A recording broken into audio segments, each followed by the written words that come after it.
Hello, ഞാൻ doctor Rakesh, paediatric neurologist ആണ്. ഇന്നത്തെ വീഡിയോയിൽ ഞാൻ പറയാൻ പോകുന്നത് ആബ്സൻസ് എപ്പിലെപ്സിയെ കുറിച്ചാണ്. കുട്ടികളിൽ കണ്ടുവരുന്ന അത്ര അപൂർവമല്ലാത്ത ഒരു തരം എപ്പിലെപ്സിയാണ് ആബ്സൻസ് എപ്പിലെപ്സി. എന്താണ് അതിൻ്റെ പ്രാധാന്യം എന്ന് പറഞ്ഞിട്ടുണ്ടെങ്കിൽ, സാധാരണ ഫിറ്റ്സ് പോലെ കൈകാലിട്ട് അടിക്കുകയോ കുട്ടികൾക്ക് ബോധം പോവുകയോ കണ്ണ് മുകളോട്ട് പോവുകയോ അങ്ങനെ നമുക്ക് പരിചയമായിട്ടുള്ള ലക്ഷണങ്ങൾ കാണിക്കാത്തൊരു തരം എപ്പിലെപ്സിയാണ് ആബ്സൻസ് എപ്പിലെപ്സി.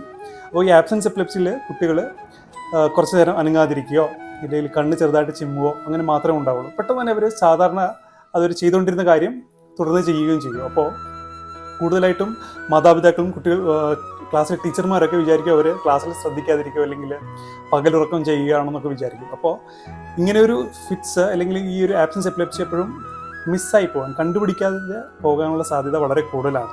അപ്പോൾ അങ്ങനെ ഒരു സംശയമുണ്ട് നമുക്ക്. കുട്ടികളെ പലപ്പോഴും ടീച്ചർ പറയുകയാണ് കുട്ടി ക്ലാസ്സിലിരുന്ന് ശ്രദ്ധിക്കുന്നില്ല, അല്ലെങ്കിൽ ഡേ ഡ്രീമിങ് ചെയ്യുകയാണ്, അല്ലെങ്കിൽ അവരെ നന്നായി പഠിച്ചുകൊണ്ടിരുന്ന കുട്ടികളുടെ മാർക്ക് ക്രമേണ കുറഞ്ഞു വരികയാണെങ്കിൽ ഒരു പക്ഷേ അത് ആബ്സൻസ് എപ്പിലെപ്സി കൊണ്ട് ആവാം. അപ്പോൾ അങ്ങനെ ഒരു സംശയം ഉണ്ടെങ്കിൽ തീർച്ചയായിട്ടും ഒരു ന്യൂറോളജിസ്റ്റിനെയോ പീഡിയാട്രിക് ന്യൂറോളജിസ്റ്റിനെയോ കാണിച്ച് അങ്ങനൊരു അവസ്ഥ ഇല്ലെന്ന് ഉറപ്പാക്കുക. Thank you.